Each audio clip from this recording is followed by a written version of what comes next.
പഴക്കടയിൽ സ്ത്രീകൾ തമ്മിലടിച്ചു. തലേനാൾ വാങ്ങിയ ആപ്പിൾ മോശമാണെന്ന പരാതിയുമായി എത്തിയ സ്ത്രീയും നടത്തിപ്പുകാരിയുമാണ് പരസ്പരം വഴക്കിലായത്. പത്തനംതിട്ട വടശ്ശേരിക്കരയിലുണ്ടായ സംഘർഷത്തിന്റെ ദൃശ്യങ്ങൾ പുറത്തുവന്നു. ഏറെക്കാലത്തിന് ശേഷമാണ് സ്ത്രീകളുടെ തമ്മിലടിക്ക് കൃത്യം തെളിവ് കിട്ടുന്നത്.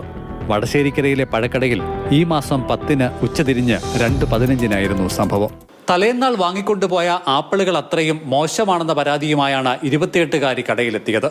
കൊണ്ടുവന്ന ആപ്പിളുകൾ മുഴുവൻ മുറിച്ച് കഷ്ണങ്ങളാക്കിയ നിലയിലായിരുന്നു. ഇത്തരത്തിലുള്ള ആപ്പിളുകൾ തിരികെ എടുക്കാനാകില്ല എന്ന നടത്തിപ്പുകാരി നിലപാടെടുത്തു. ഇതോടെ തർക്കം കൊടുമ്പിരിക്കൊണ്ടു. ഇതിനിടെ ഉപഭോക്താവ് സഞ്ചിയിൽ കരുതിയ ആപ്പിൾ കഷ്ണങ്ങൾ അവിടെ തന്നെ കുടഞ്ഞിട്ടു. നിലത്തു വീണതിൽ ഒന്നെടുത്ത് കഴിക്കാൻ ആവശ്യപ്പെട്ട് കടക്കാരിക്ക് നേരെ നീട്ടി.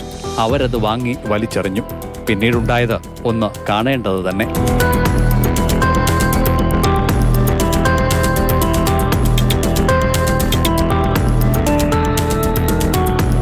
ഉപഭോക്താവാണ് ആദ്യം പെരുന്നാട് പോലീസിനെ സമീപിച്ചത്. ഗർഭിണിയായ തന്നെ കടനടത്തിപ്പുകാരി മർദ്ദിച്ചുവെന്നായിരുന്നു പരാതി. പോലീസ് CCTV ദൃശ്യങ്ങൾ പരിശോധിച്ചപ്പോൾ കാര്യങ്ങൾ തിരിഞ്ഞുകുത്തി. സംഗതി വശപ്പശകാവുമെന്ന് കണ്ട് കടനടത്തിപ്പുകാരിയും പരാതി നൽകി. അങ്ങനെ FIRകളുടെ എണ്ണം 2ആയി. പ്രതികൾക്ക് നോട്ടീസ് നൽകി വിട്ടിരിക്കുകയാണ്. സംഘർഷത്തിൽ 300 രൂപയുടെ പഴങ്ങൾ ചാറായെന്ന് FIRൽ പറയുന്നു. സംഘട്ടനത്തിന്റെ ദൃശ്യങ്ങൾ സമൂഹമാധ്യമങ്ങളിൽ ലൈക്കുകൾ വാരിക്കൂട്ടുകയാണ്. CK Abhilal, Mathrubhumi news, Pathanamthitta.